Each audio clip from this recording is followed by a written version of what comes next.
Dear distinguished participants and dear friends, I wish I would be with you there physically to discuss the last 20 years of development in the area of right to food and accountability mechanisms.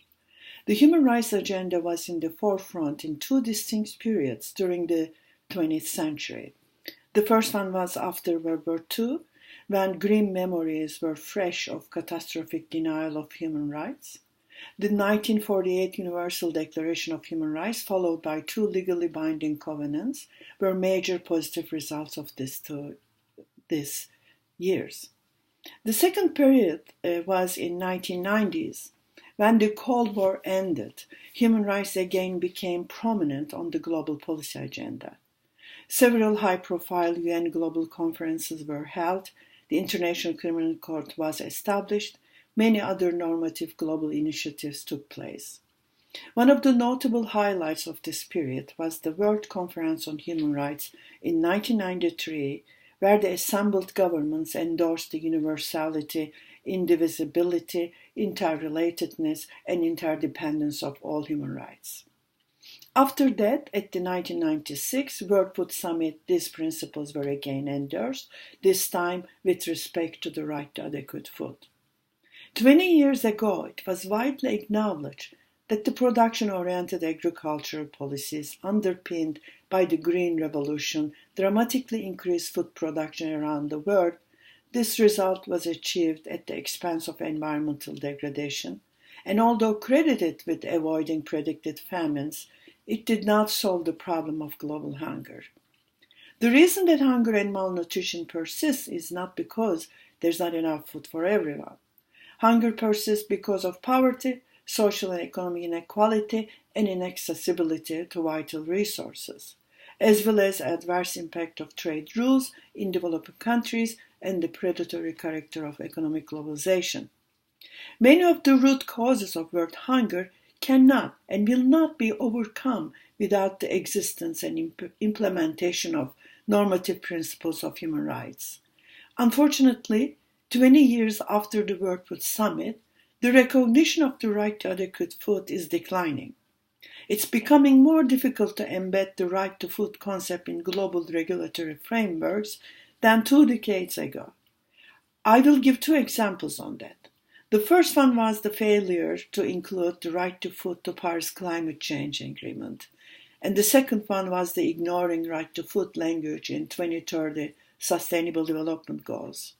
In relation to Paris Climate Change Agreement, we might refer to the glass half empty metaphor, because the human rights approach was first time affirmed in a climate change agreement, but only in the preamble, and then only after a long fight waged by the NGO community with the support of a few sympathetic states.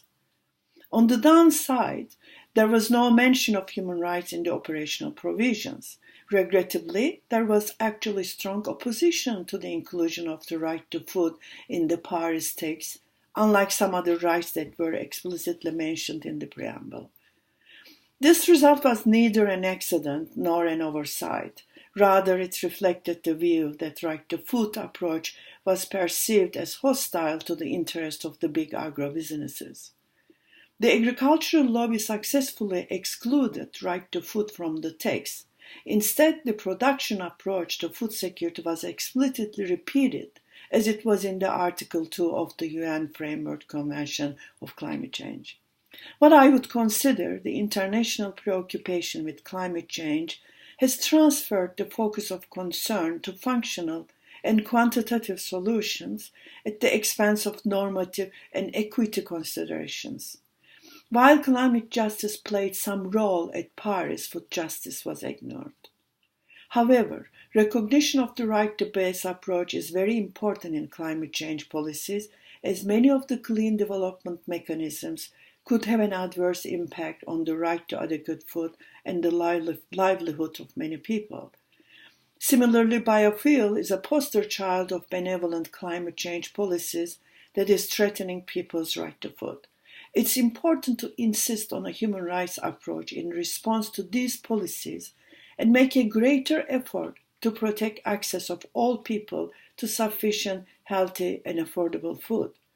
There are further concerns relating to the application of new technologies to agriculture, for instance. Efforts to increase food production and reliance on pesticides could have detrimental, sometimes unintended, long-term consequences for the fulfillment of the right to adequate food and human health. The second example of the strong resistance against human rights language is the 2030 SDG goals. What would have been more appropriate to affirm the right to food in goal number 2 if the world really wants to end hunger, achieve food security, and improve nutrition and promote sustainable agriculture? These examples, among many, shows that we entered a period in which supporting the right to food approach is becoming an uphill battle everywhere. The widespread rise of chauvinistic nationalism and the influence market-driven thinking is making it unfashionable these days to support human rights.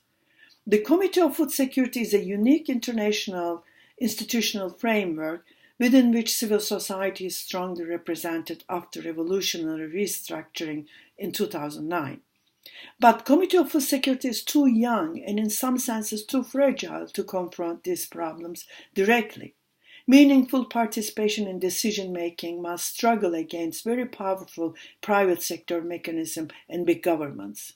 The civil society mechanism that exists need continuous support and vigilant attention. Repeating a commitment to human rights approach needs to be foregrounded in every document released by the Committee of Food Security.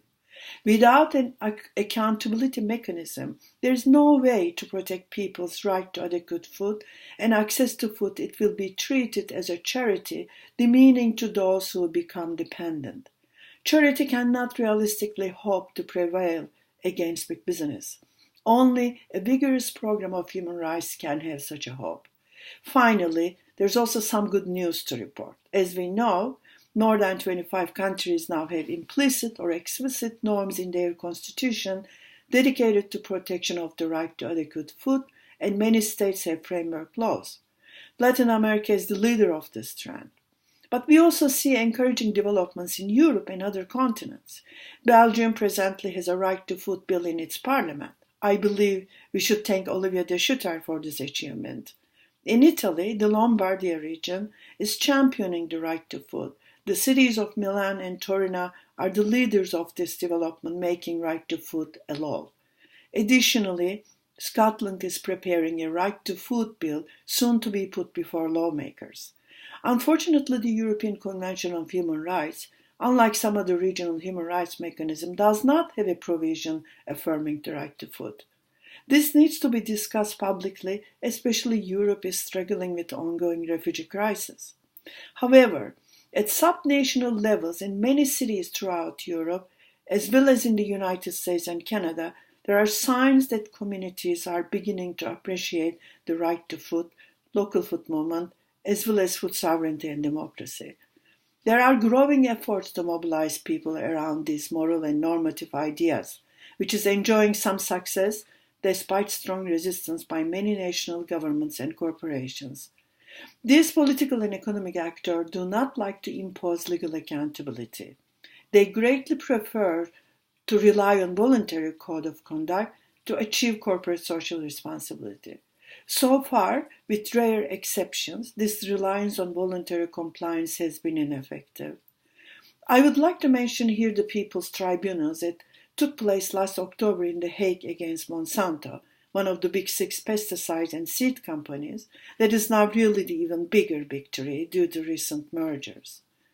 At the tribunal, NGOs and human rights advocates listened to testimonies from experts and peoples from all over the world who described many human rights violations by big corporations. The distinguished European Court of Human Rights Judge Tolkien eloquently articulated the view that the progressive development and international human rights principles depend on their repetition and acknowledgement at various policymaking platforms. Therefore, as the Special Rapporteur, part of our responsibility is to stress the necessity of the right to adequate food in all of our thematic reports and in every country visits, especially when we have opportunities to talk with government officials responsible for food policy over and over again. Human rights principles became an important and powerful tool for victimized people after civil society organizations started to take them seriously in their efforts to oppose government actions. It was a difficult struggle at first. Many governments cynically considered that these principles of human rights would be just empty words that could be endorsed without any expectations that they would be held accountable for their implementation. Unfortunately, influential Western-based human rights NGOs such as Amnesty International and Human Rights Watch still do not fight hard or often enough for economic, social, and cultural rights. But we are not discouraged nor passive. We have very powerful Right to Food civil society network around the world. Wherever we go, they are our partners, our ears, and our eyes. They teach us, remind us, and direct us to wherever the human rights violations occur. We need to respect their voices in all of our deliberation and work. Taking this opportunity, thank you all being there and keeping human rights agenda alive in this very difficult time.